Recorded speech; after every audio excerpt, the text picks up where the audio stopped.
c'est parti sans être parti. Là. Bienvenue dans mon univers. Bon, ben, ça me fait plaisir que tu m'y aies invité. Puis là, je vais te dire quelque chose parce que c'est vraiment important pour moi, puis je le sais qu'on a tous un réflexe quand on a un micro devant nous, puis quand il y a un Kodak, de parler mieux ou quoi que ce soit, mais le podcast, ce qui est le fun, c'est que t'es pas obligé. C'est vraiment comme s'il n'y avait pas de micro, c'est comme s'il n'y a pas de caméra non plus.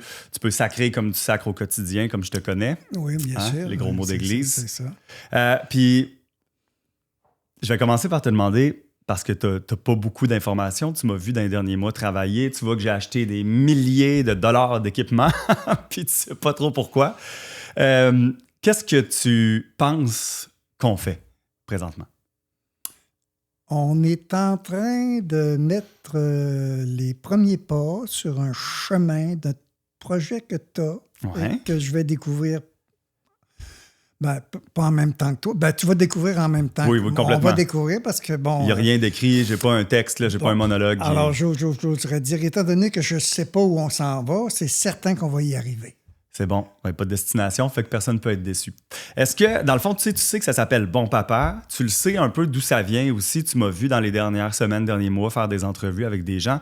Je t'expose ce qui arrive. Il y a un an environ, tu as déménagé en haut de chez nous, puis on a fait un premier enregistrement ensemble. Ah, je me rappelle très bien. On s'est assis dans vos rénaux. Je trouvais ça beau, l'idée que vous habitiez à Québec avant, que toi puis moi, on n'a jamais vraiment eu de conversation. Je suis parti, ça fait, j'ai 42 ans bientôt, fait que ça fait 25 ans que je suis parti de la maison, l'air de rien.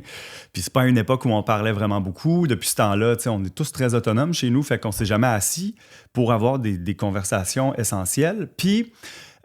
celle qu'on a eue en haut, ça fait vraiment des années que ça me trotte dans la tête, un podcast où je fais des entrevues avec des pères de ma génération. Parce que, tu m'as vu devenir père. J'imagine, je veux pas te mettre des mots dans la bouche, mais que tu as vu en moi les espèces de lacunes ou les défis qu'on peut vivre, que tu as vécu toi-même dans le temps. Puis l'apprentissage que j'ai fait à travers le fait de devenir père, c'est de me trouver bon parfois, de trouver que j'ai des grosses lacunes à d'autres moments. Puis comme gars qui fait de la radio dans la vie, qui fait des interviews, je me suis dit... Je trouve que les gars parlent pas souvent à cœur ouvert. Les filles sont bonnes. Tu sais, des podcasts de femmes qui se parlent, là, de mères, il y en a plein. Des podcasts de pères, il y en a une couple, mais c'est toujours un peu humoristique. Puis je veux pas enlever le travail, mais moi, j'aime ça faire des entrevues deep. J'aime ça quand mes amis m'appellent parce qu'ils ont des problèmes. Je suis pas un gars de gang. J'aime ça des one-on-one où on s'assoit, puis que l'espèce de barrière, de bouclier de gars là, qui n'ose pas faire voir sa vulnérabilité, puis parler de sentiments, puis tout... J'aime ça, travailler à faire tomber ça. Fait que mon but, à la base, il y a des années, c'était de faire des entrevues, mais il manquait comme un petit étincelle. Tu sais, Natacha, elle me disait, vas-y, commence ton projet. Puis je disais, ouais, pas encore. Puis quand l'année dernière, on était en train de faire les travaux en haut, puis qu'on a fait notre entrevue ensemble, je me suis dit, OK, ce qu'il faut que je fasse, c'est en 2 volets. Des entrevues avec des pères pour parler de comment ils voient ça, faire tomber le bouclier dont je parlais tantôt. Puis comme on n'a jamais eu, toi puis moi, comme beaucoup de pères-fils, des conversations, puis que je vois beaucoup de gens attendre que ça se fasse sur le lit de mort ou regretter de ne pas avoir réussi à le faire parce que ça se fait, tu sais, ton père ou ta mère, n'importe qui meurt très vite, puis c'est pas le moment, t'as d'autres choses à vivre. Je me suis dit, on va se forcer à avoir des conversations de notre vivant. OK. On va pas se confronter. Ça, c'est important parce que j'aurais pu te faire... Je veux pas faire une liste de doléances puis te dire, t'as pas fait ci, t'as pas fait ça. Je trouve que quand on a fait notre première entrevue, qui paraîtra jamais, mais qui va me permettre, moi, de me nourrir de ça, tu m'as dit des choses qui m'ont donné envie de parler plus aux petits gars qu'on a mutuellement été. Ah ben, c'est une bonne idée. Tu sais, fait que oui, je vais te dire parfois, ouais, ça, j'ai trouvé ça plus dur. Puis en fait, c'est pour ça que je veux qu'on prenne le temps aussi de se parler tout de suite parce que je vais te faire entendre une à une ces entrevues-là. On va se rasseoir après pour débriefer, pour s'en inspirer, pour avoir des conversations qu'on n'a jamais eues ensemble. Peut-être que parfois, dans ces entrevues-là, à bouclier baissé, tu vas m'entendre dire des affaires qui vont te faire tiquer. Ouais. Fait que prends des notes, reviens là-dessus pour qu'on puisse après se dire comment moi j'ai vécu ça, comment toi tu as vécu ça, qu'est-ce que tu vivais, quelles ont été tes réflexions comme père ou peut-être des réflexions que tu n'as pas eues, mais qu'avec la sagesse que tu as maintenant à 75 ans, maintenant que tu es un grand-père depuis un quart de siècle, que je te vois jouer avec mes enfants comme on n'a pas vraiment joué, toi et moi, quand j'étais jeune. Fait que, tu sais, c'est ça. C'est vraiment important pour moi que tu comprennes cette partie-là où c'est pas une confrontation. Absolument, d'accord. Parce que même s'il y a une partie de moi qui aurait fait ça avant de faire de la thérapie puis tout, j'aurais eu envie, tu sais, il y en a une espèce de rage ou de... Ouais. Je veux qu'on s'assoie puis qu'on incite d'autres personnes à avoir des conversations comme ça puis qu'on soit inspirant pour les autres. C'est un gros mandat, là. Je veux vraiment qu'on change la façon dont les pères et fils se parlent au Québec. OK, d'accord. Se parlent-ils? Peut-être pas. Je ne sais pas. Dans ceux que tu vas rencontrer, que tu as rencontrés déjà... ça dépend qui. Ont-ils apporté ça même dans ce sujet, mon père par rapport à moi-même? Parce que tu leur parles de leur paternité actuelle. Bien évidemment, tu ne peux pas parler... Encore que tu pourrais parler avec des gars de leur relation avec leur père, même si eux autres n'ont pas eu d'enfants, éventuellement. Oui, peut-être. Mais je suis pas là pour l'instant, honnêtement, parce que moi, j'aurais pas été capable de faire ça. C'est très personnel, puis je veux dire, ça reste un projet personnel en espérant qu'il trouve écho chez le monde. Mais où je me trouve aujourd'hui, j'en ai rien à foutre de la conversation que j'aurais eue en tant que non-père avec toi. Tu comprends-tu? Absolument. Parce que je suis confronté. Parce que, mettons, puis là, on prendra le temps de parler plus longuement parce qu'on pourrait s'asseoir pour 2 heures puis tout de suite comme passer le... Puis je pense qu'on va en avoir pendant des heures. Là. Mon but, c'est qu'on ait des dizaines d'épisodes. Puis j'ai bon espoir qu'on perde jamais, qu'on n'arrive jamais au bout des sujets dont on va pouvoir parler, toi puis moi. Là, on s'entend? On s'entend. On a une vie entière, puis il y a la tienne avant, puis il y a celle de ton père, que je me rends compte que j'ai jamais tant posé de questions. Tu sais, t'es pas un homme qui souffre nécessairement. T'es très représentatif de ta génération là-dessus. Fait que je me rends compte que Jules Fernand, mon grand-père, qui est mort avant même que tu rencontres maman, t'avais quoi, 23, 24? J'avais 20, attends un peu, j'avais 22 ans. 22, tu sais. Fait que, 22 ans. Je sais pas, tu m'en parleras peut-être dans les prochains épisodes. Pourquoi on n'en a jamais parlé? C'est moi comme fils qui aurait dû, tu sais, j'ai un cadre avec une photo de grand-papa puis grand-maman, je vois qui te ressemble. On a parlé de certains épisodes plus difficiles puis plus marquants, ou même moi qui l'ai pas connu, je trouve écho dans les histoires que mon grand-père a rencontré. Puis tu sais, ce que je trouve fou, puis là où j'ai un gros respect pour le fait qu'on se parle comme ça, puis que je te dis, je veux pas que ça soit rentre dedans, c'est que je réalise la chance que j'ai d'être en 2025-2026 comme gars qui a des ressources, qui a des discussions. C'est super confrontant parce que je suis exactement dans la génération qui n'a pas été élevée avec cette vulnérabilité-là et tout, mais qui est juste encore assez jeune pour s'adapter, tu sais. Ouais. Tu sais, il y a beaucoup de débats, masculinité toxique et tout, puis souvent, justement, on se braque comme gars, mais je pense qu'il faut quand même expliquer le lexique, réfléchir à où est-ce que nous, on se positionne là-dedans, comment on en a été victime nous-mêmes, puis je veux comme qu'on s'accompagne là-dedans dans ce que moi, je sais des discussions qui ont lieu pour ma génération puis les générations plus jeunes, versus ce que toi, ce à quoi tu n'as jamais été exposé, toi. Effectivement, parce que là, il me semble que je constate que la psychologie en tant que moteur de compréhension sociale a pris beaucoup de place qu'elle n'avait pas, moi, quand j'avais même à 40 ans, tu sais, je veux dire, c'était pas si présent que ça. Là, la psychanalyse, l'autopsychanalyse, se poser des questions, finalement. Se poser des questions. Moi, j'ai jamais arrêté de me poser une question. Moi, j'ai posé la question existentielle. Qui suis-je? D'où viens-je? Où vais-je? Là, du peintre Gauguin, tu sais, je veux dire... Du quoi? Le peintre Gauguin. Gauguin. J'avais compris du peintre Gauguin. Là, je me demandais qu'est-ce qu'il y avait avec le peintre. Il a fait une peinture à un moment donné où il a écrit qui sommes-nous, d'où venons-nous, où allons-nous? Tu sais, bon, c'est la question existentielle. C'est qu'est-ce qu'un être humain? Ouais. Puis à un moment donné, moi, a surgi, mais plutôt récemment, je vais dire dans les 10 dernières ou 15 dernières années, la question, qu'est-ce qu'un être humain? Ça marche comment, ça? L'être, comment on est? Bon, alors, moi, je viens de l'époque adolescente, jeune adulte. c'était le temps de Woodstock, c'était le temps de Mainmise à Québec, à Montréal. C'est quoi Mainmise? Il y avait une revue qui s'appelait Mainmise, qui parlait de toutes sortes de phénomènes ésotériques, occultes, ou en tout cas qui se mettaient qui apparaissaient plus publiquement, parce qu'avant, les sciences occultes, c'était occulte, puis il fallait pas... Puis, bon, d'autant comme plus des sorcières, magie noire, puis tout. Ben, pas nécessairement. C'est essayer de comprendre... Non, mais je veux dire, quand tu dis c'était vu comme occulte, c'était vu comme une affaire de sorcière, puis de... Non, justement, c'était pas une affaire de sorcière, c'est une affaire de comprendre le monde autrement. C'est drôle, hein? On dirait que, je fais peut-être un mauvais lien, mais que le complotisme, ce qu'on accuse de complotisme, l'occultisme voulait connaître les choses que les religions cachaient, mettons. Okay. Et d'autant plus en Occident, c'est surtout, parlons-en, honnêtement, c'était la religion catholique particulièrement, où fais ce qu'on te dit, suis, et puis le paradis à la fin de vos jours, c'était ce qu'on disait quand on donnait la bonne année à chacun.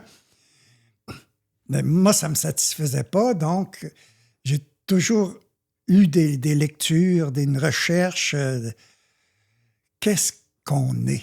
Puis mettons... Mais qu'est-ce que je suis en particulier? Donc, c'est ça. Et là, pour le bien de ce que l'on est en train de faire, as-tu une accroche par rapport à la paternité, ta paternité? Tu sais, parce que oui, comme être humain en général, mais mettons que... Bien, ma paternité, là, très honnêtement, après... bon, j'étais... Avant, dans la rencontre avec ta mère, exactement, je sais même pas. C'était en 73. Mon Dieu, 2 ans avant qu'Amé naisse. Oui, j'ai connu Joanne en 73, mais peut-être on a été plus ensemble à partir de 74. Nous, on s'est rencontrés dans ce qui s'appelait les communes à l'époque, là. Mais c'était une commune très, très simple. C'était pas... la caricature de commune, c'est pas Orgiac puis la drogue, on n'était pas vraiment là-dedans. Non, c'est juste un grand appart. C'était une gang d'amis qui a décidé de... Ben, plus une maison, hein. C'était à la campagne, bon. OK, fait que très hippie, là, genre avec un jardin où on était un peu autosuffisant. Oui, autosuffisant, pas tant que ça, mais nous on était peut-être un peu sur la boisson, par exemple. On buvait pas mal. Une petite molle pas loin, là.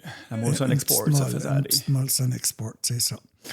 Et puis, donc, dans ce contexte, j'ai comme perdu le fil. Là, dans ce tu parlais des communes, puis c'est parce que tu me parlais de tes affaires de sciences occultes puis de la revue. Oui, puis là, je te dis comment ça te rejoint comme... Où est-ce que ça nous ramène à... J'ai trouvé. Je viens de refaire le clic, là. C'est que moi, j'étais plus solitaire, puis là, à un moment donné, avec ta mère, ben là, Amélie est venue au monde, ta sœur, en 75. Et puis, dans une espèce de vision que je n'ai jamais analysée profondément non plus, c'est que moi, je me disais, en tant qu'être humain, est-ce que je vais m'accomplir tout seul? Mais là, en ayant un enfant, je me disais, si j'ai un enfant, c'est parce que l'enfant, d'abord, c'est un autre chemin à ce moment-là. C'est comme si tu avais une voie qui était tracée, puis là, à partir du moment où il y avait un enfant, tu ne pouvais plus être solitaire comme tu avais prévu, tu pouvais plus...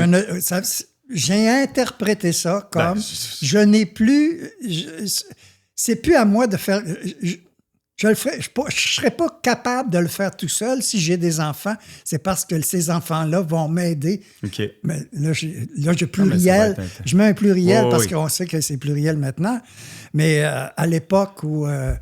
et puis, en fait, c'est en 75, là, pour remettre les choses au point, c'est que ta mère, on n'est pas mariés, donc c'est une fille-mère. C'est encore, non, c'est encore très, très présent. Même dans une commune, une gang de hippies? Oui, mais là, c'est par rapport à ta famille, grand-papa. Par rapport à la société. Moi, ma mère, était bien contente, elle, d'avoir un premier petit-enfant. Elle était bien contente. Ma mère, mon père était décédé depuis 69, donc ça faisait longtemps que mon père était mort. Donc, c'est ça, le point que je veux apporter, c'est de dire...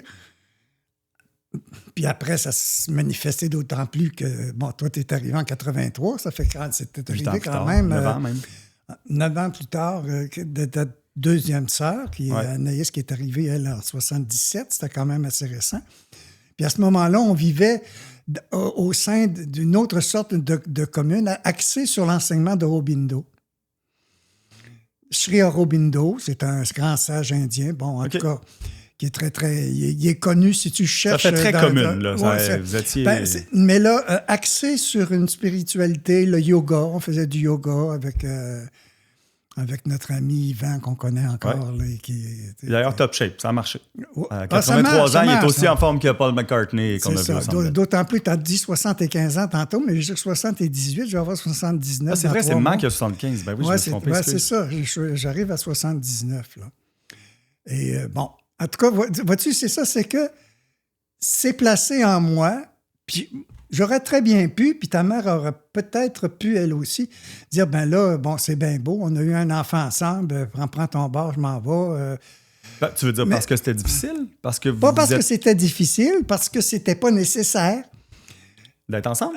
Oui, mais moi, j'ai jugé que c'était nécessaire. Ta mère a sans doute jugé aussi que c'était nécessaire, mais ce que je dis, c'est que c'est pas parce que on avait un enfant qu'on était obligé de rester ensemble, mais c'est parce qu'on a eu un enfant que moi, j'ai voulu qu'on reste ensemble. Et que vous êtes toujours ensemble aujourd'hui. Et on est toujours ensemble. Malgré une vie pas facile, tu sais. Malgré une vie chaotique, oui. On aura des dizaines d'épisodes pour plonger là-dedans. C'est ça. En tout cas, pour résumer l'affaire, c'est que la naissance de ta sœur aînée, Amélie, a fait que moi, j'ai accepté que je ne pourrais pas passer au travers la vie tout seul.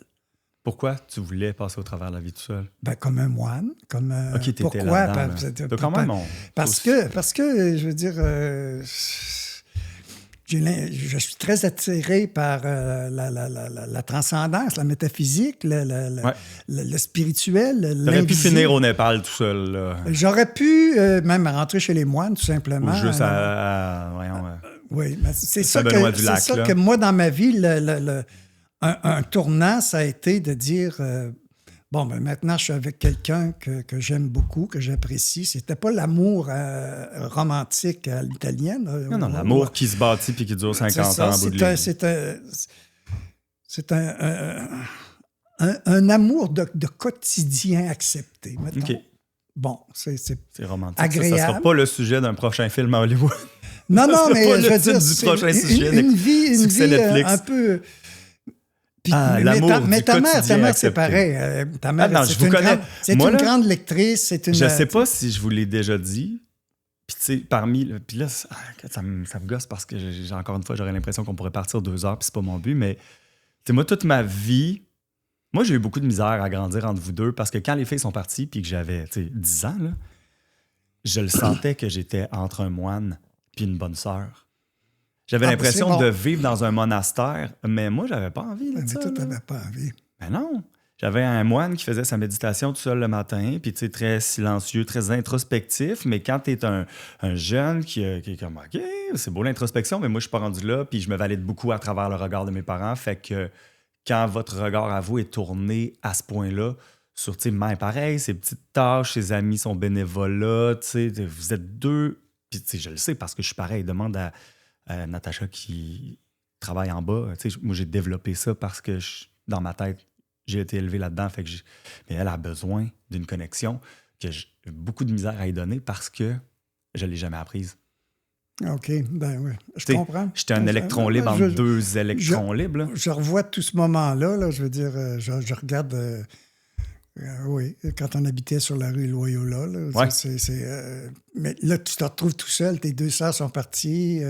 Fait que, tu sais, mes 2 sœurs connaissaient ma réalité. Là, là tu t'es mis à jouer de la batterie. J'ai joué de la batterie, j'ai joué de la trompette, j'ai fait plein d'affaires. Mais ça, c'était pas... c'est juste parce que en fait, c'est parce qu'on est tous artistes. Puis ça aussi, on va en parler. Parce que toi, tu es un artiste éteint. Grand-papa en était un. Puis j'ai vraiment, tu sais, parmi les affaires de trauma générationnel, là, c'est sûr que c'en est un. On est tous des petits saltimbanques qui ont été forcés ou qui se sont forcés eux-mêmes à croire que on est rationnel, mais il y a quelque chose. Tu sais, moi, je me souviens encore de tes palettes de dessins, de couleurs, de ton kit de karatéka, puis qui était tout un père que je savais qu'il avait existé, mais que j'ai jamais vu. Fait que, bref, on va continuer l'histoire. Là, il est temps qu'on commence avec un premier épisode, je pense. OK. Juste avant de terminer, beaucoup de nos références sont des films qui ont été diffusés à TQS dans les années 90, début 2000.